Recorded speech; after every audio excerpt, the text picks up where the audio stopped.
नमस्कार मित्रों, मैं किशोर मेहता आध्यात्मिक लेखक हूँ। हमारे channel secret science of spirituality में आप सबका स्वागत है। मित्रों, आज बात करेंगे आध्यात्म और वृक्षों की। सृष्टि कहें, प्रकृति कहें, सबसे पहले सृष्टि ही अस्तित्व में आई। पेड़ पौधे, वन उपवन, जंगल अस्तित्व में आए।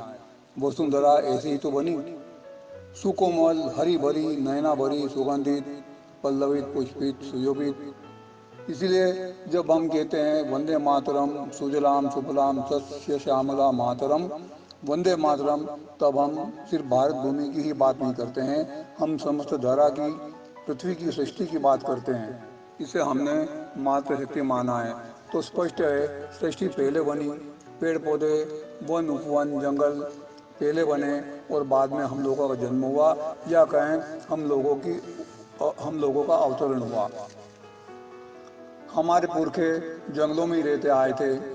जंगलों ने ही हमें एक तरह से पाला पोसा, पाल पोस कर बड़ा किया। पृथ्वी कहें या धरा कहें, सदैव से ही साक्षी रही है मानव विकास की, मानव सभ्यता की, मानव संस्कृति की।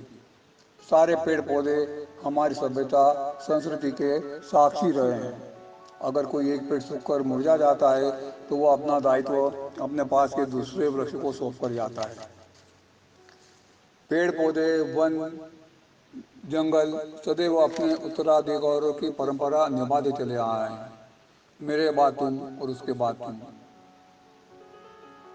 हमें पेड़ पौधों, वन, जंगलों से सीखना चाहिए कि हम किस तरीके से हमारा उत्तराधिकारी चुन सकते हैं।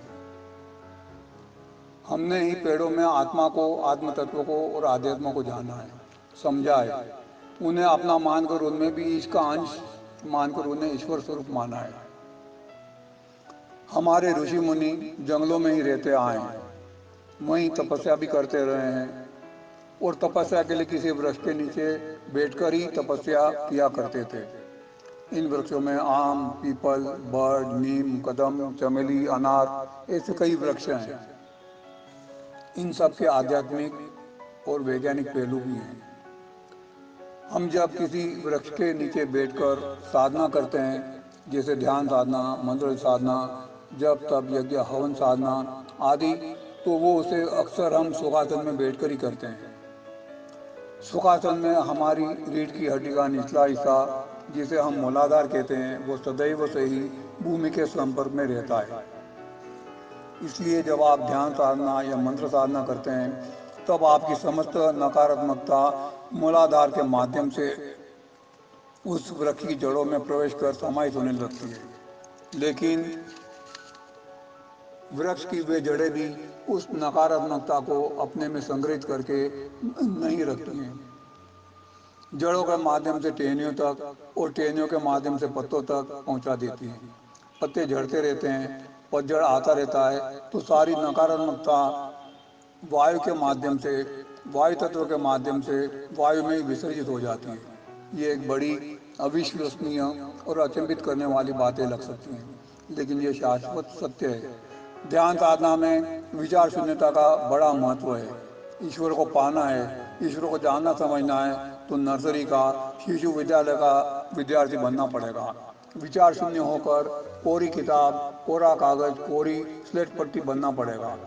भगवान बुद्ध को भी विचार शून्य होने के लिए कई वर्ष लग गए, और वो विचार शून्य तब हुए जब उस बोधि वृक्ष के नीचे बैठकर उन्होंने ध्यान साधना की। मुझे लगता है कि उस बोधि वृक्ष ने भगवान बुद्ध की समस्त नकारात्मकता अपने में ग्रहण कर ली और ग्रहण कर पूरे वृक्ष में विस्तारित कर दी। तब भगवान बुद्ध विचार शून्य हो सके और उन्हें ब्रह्म ज्ञान की प्राप्ति हुई। इसलिए भगवान बुद्ध बुद्ध कहलाए और वो वृक्ष बोधि वृक्ष कहलाया। इसलिए मुझे लगता है कि बुद्ध का एक अर्थ बुद्धि पर विजय प्राप्त करना भी हो सकता है। एक जातक कथा है, एक तपस्वी ने एक पेड़ के नीचे बैठकर घोर तपस्या की, सिर्फ ये जानने के लिए कि उसके और कितने जन्म हैं। ईश्वर उसकी तपस्या से प्रसन्न हो गए और उसके सामने उपस्थित होकर उससे कहा, मांगो वर मांगो, क्या मांगना है। तपस्वी ने कहा, हे प्रभु, मैं सिर्फ इतना जानना चाहता हूँ कि मेरे और कितने जन्म हैं। ईश्वर ने कहा, बस इतनी सी बात है, तुझे अभी बता देता हूँ, इस वृक्ष पर जितने पत्ते हैं उतने ही तेरे जन्म हैं। तपस्या का धन्यवाद ईश्वर में कृतार्थ हुआ। मुझे लगता है कि ये से हमें 84 लाख योनियों के जन्मों का सूत्र मिला। जब हम किसी वृक्ष के नीचे बैठकर जब तप करते हैं तब वो वृक्ष हमारी छत्र छाया बन जाता है, कवच बन जाता है। और जब तप यज्ञ के समय जितने भी नकारात्मक प्रभाव हो सकते हैं, जितनी भी नकारात्मक शक्तियाँ आ सकती है, उन्हें रोक लेता है, पत्तों को लहला लहरा कर वापस लौटा देता है। देवी देवता भी वृक्षों के नीचे वास करना चाहते हैं। भोपाल में बड़ वाले महादेव बड़ के वृक्ष से स्वयंभू प्रकट हुए हैं। गांवों में भैरव जी के अधिकतर मंदिर पीपल के वृक्ष के नीचे ही बने हुए दिखते हैं। अधिकतर शिव मंदिर भी पीपल के वृक्ष के नीचे ही देखे गए हैं। इसकी एक विशेषता ये है कि जब वर्षा ऋतु में वर्षा होने पर पीपल के पत्तों से जल की एक एक बूंद शिवलिंग पर गिरती है, तब वे वास्तव में शिवलिंग का अभिषेक कर रही होती है। इसे तर्पण भी माना गया है।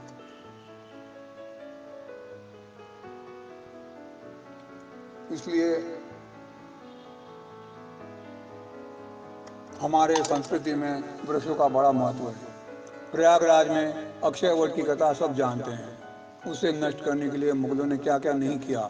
उसे काटा गया, उसे तोड़ा गया, उसे खंड खंड करते रहे, उस पर राख डालते रहे, उसको जलाते भी रहे, लेकिन आज भी वो जीवित है। सदियों से, सदियों का साक्षी है, सदियों का प्रेरी भी है। जब कोई साधु संत महात्मा सिद्ध योगी किसी वृक्ष को अपना आश्रय स्थल बनाता है, तो वह वृक्ष भी कृतज्ञता स्वरूप उनकी समस्त नकारात्मकता को अपने में अधिग्रहित कर लेता है।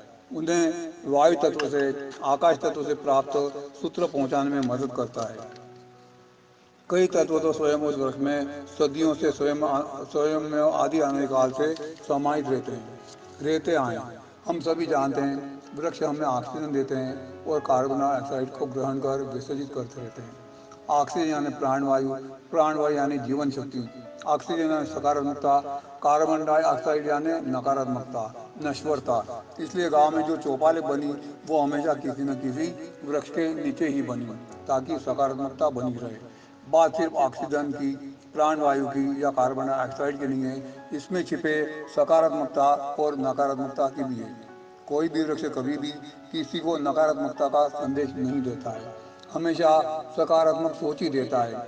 सेवा भाव सीखना हो तो वृक्षों से सीखे, कृतज्ञता सीखनी हो तो वृक्षों से सीखे, कृतार्थता सीखनी हो तो वृक्षों से सीखे, क्या करना सीखना हो तो वृक्षों से सीखे, तप तपस्या सीखनी हो तो वृक्षों से सीखे, और सबसे बड़ी बात मौन साधना सीखनी हो तो वो भी वृक्षों से सीख सकते हैं। हम अपने आप को क्रिया योगी, कर्म योगी, तपस्वी मानते हैं, लेकिन सबसे बड़े तपस्वी तो स्वयं वृक्ष ही हैं। सदियों से तपस्या में रहते हैं, एक ही स्थान पर स्थिर हैं, धूप गर्मी शीत वर्षा की परवाह किए बिना तपस्या में रहते। इसलिए जरा के समझ उसको वंदन, नमन, अभिनंदन। दुर्गा सप्तशती में कहा गया है, ओम नमो देवे महादेवे शिवाय सततम नमः, नमः प्रत्यय भद्राय नेता प्रणताम श्रुताम। समस्त प्रकृति देवी स्वरूपा है। महादेवी कृपा से ही प्रकृति में स्थित है। शिव की सेवा स्वरूपा है। उन देवों में नमस्कार करता हूँ। जो प्रकृति की नियता है, जो प्रकृति को नियमित करती है, उन देवी को भी मैं नमन करता हूँ। इसलिए मित्रों, हमने वृक्षों को बहुत सम्मान दिया है, इसीलिए हम वृक्षों के व्रत त्यौहार मनाते हैं। वट पूर्णिमा, आंवला नवमी, ऐसे ही हमारे व्रत त्यौहार है। मित्रों, आपको ये चैनल कैसा लगा? अगर अच्छा लगा हो तो इसे लाइक करें, सब्सक्राइब करें और शेयर करें। आप सबका धन्यवाद। आपका दिन शुभ हो, आपका जीवन शुभ हो, सर्वत्र मंगल ही मंगल हो। धन्यवाद।